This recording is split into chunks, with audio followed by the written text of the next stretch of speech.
Bismillahirrahmanirrahim. Assalamu alaikum. My name is Muhammad Dibi.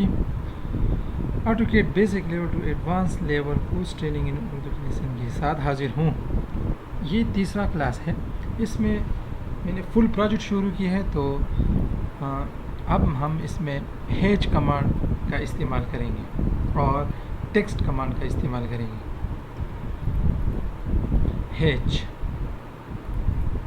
Hedge के लिए हम एच शॉर्टकट की उसकी है एच, यानी एच एंटर, एच स्पेस की मदद से हम एंटर होंगे। थोड़ा वेट करने के बाद हेज क्रिएशन एक टैब खुलेगी जिसमें वो पूछ रहे हैं कि पिक पॉइंट सेलेक्ट और पैटर्न क्या होगी, स्केल क्या होगा वगैरह। तो हम सबसे पहले क्या करेंगे कि मिशनरी वर्क के लिए हम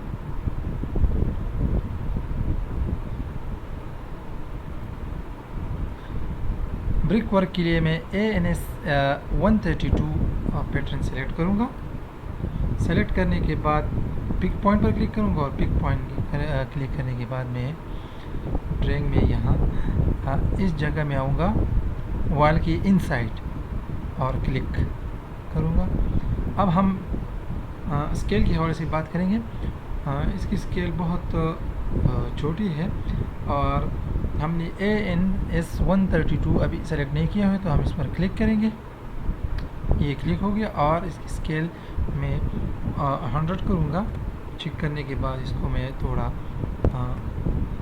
कम करके 50 भी बहुत ज़्यादा है तो मैं इसको 20 और 20 भी बहुत ज़्यादा है तो मैं 15 करूँगा।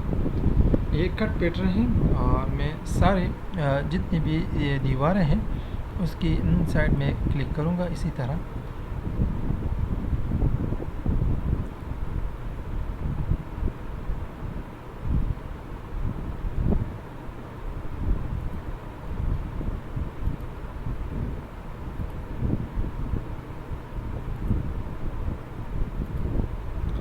ये हेचिंग हो गई है और ये बाहर जो बाउंड्री वॉल है इसके अंदर भी हम हेज कमांड का इस्तेमाल करेंगे ताकि पता चले कि दीवारें कहाँ हैं और डोर विंडो सिंबल सब पता चलना चाहिए।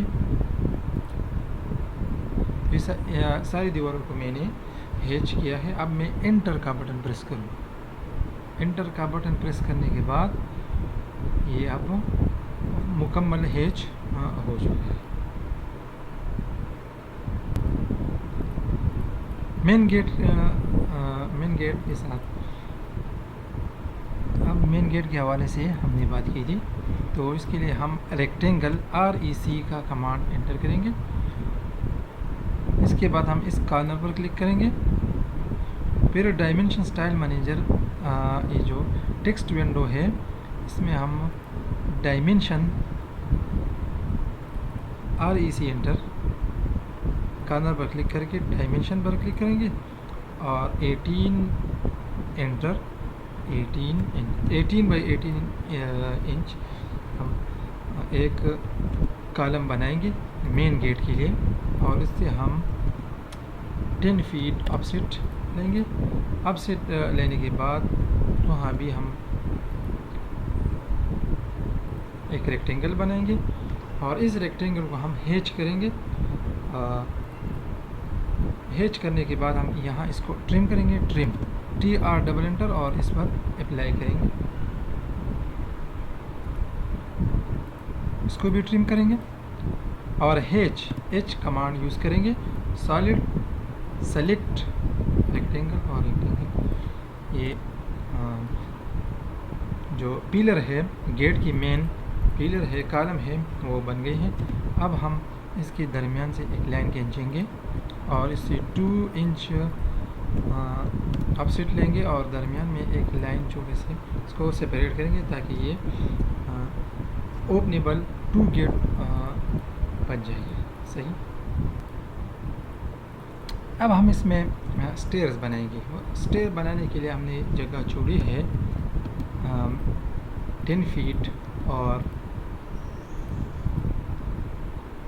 14 फीट 9 इंच। अब स्टेयर हमें पता होना चाहिए कि हमारे ग्राउंड फ्लोर का एलिवेशन जो हाइट है वो 11 फीट है और स्लेब थिकनेस 6 इंच है। तो इसको हम कैसे कैलकुलेट करेंगे? एक्सेल की मदद से भी कैलकुलेट कर सकते हैं और ऑनलाइन स्टेयर कैलकुलेटर की मदद से भी हम कैलकुलेट कर सकते हैं। तो ये calculator.net मैंने स्टेयर कैलकुलेटर का वेबसाइट खोल दिया है। तो यहाँ हम आ जाएंगे रन टोटल राइज़र, ठीक है, इसको कैलकुलेट किया है यहाँ, और फिर यूज़ वन रन यानी रन और टोटल राइज़र इसके साथ ये किस तरीके से आया है। तो बेसिक वर्जन ये है, यूज़ टोटल रन और यूज़ वन रन, ठीक है। तो ये रन जिसको हम ट्रेड कहते हैं रन, इस जगह को देखिए,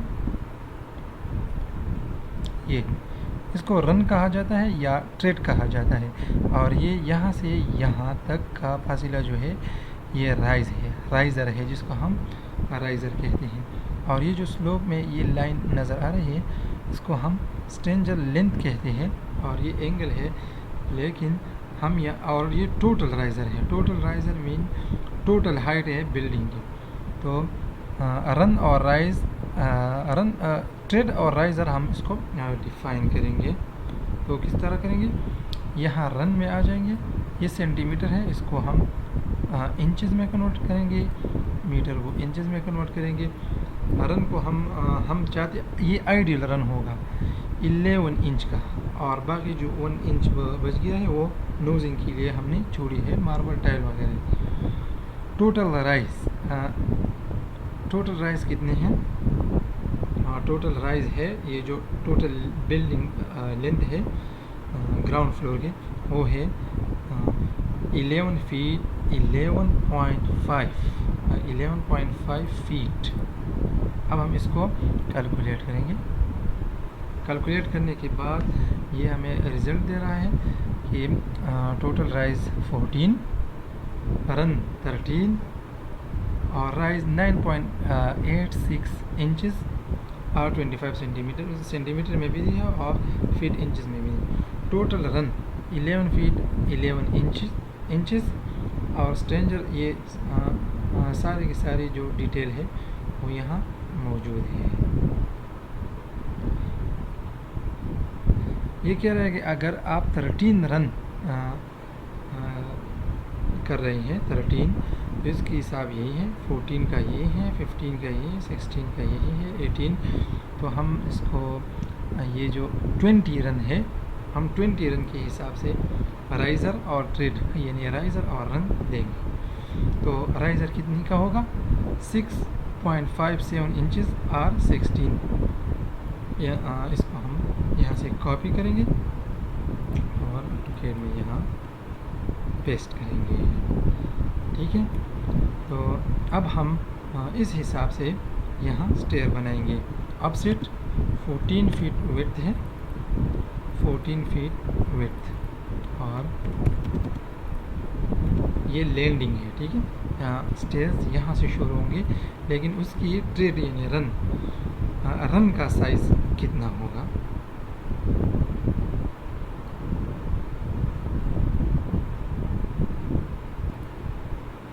uh, 11 इंच हमने रन दी थी इसको, या ट्रेड हमने 11 इंचेस के हिसाब से दी है। तो 11 इंचेस के हिसाब से राइज़र कितने होंगे? 21, और ट्रेड कितनी होगी? 20। तो हम यहाँ 21 राइज़र के हिसाब से स्टेयर बनाएंगे। अपसेट 11 इंच इंटर, इस लाइन पर मैंने क्लिक किया। अब मल्टीपल पर क्लिक करते हैं और इसी तरह स्टेयर हम बनाएंगे यहाँ तक, दरवाजे तक। सबसे पहले हम देखेंगे कि हमारे पास जितनी जगह है वो इसके लिए ठीक है या ठीक नहीं है। तो अब हम इस स्टेयर को 1 2 3 4 5 6 7 8 9 10 11 12 13 14 15 16 17 18 19 20, और अब इसमें एक राइज़र की कमी है। तो मैं इस जगह को 2 पर डिवाइड करता हूँ, इसमें 2 लैंडिंग हो गई और ये 11 इंच रन और 6.57 इंच राइज़र के हिसाब से ये स्टेयर बन चुकी है। ये बाद में एलिवेशन में पता चल जाएगा इंशाल्लाह। तो ये हो गई स्टेयर। अब नेक्स्ट क्लास में हम यहाँ पर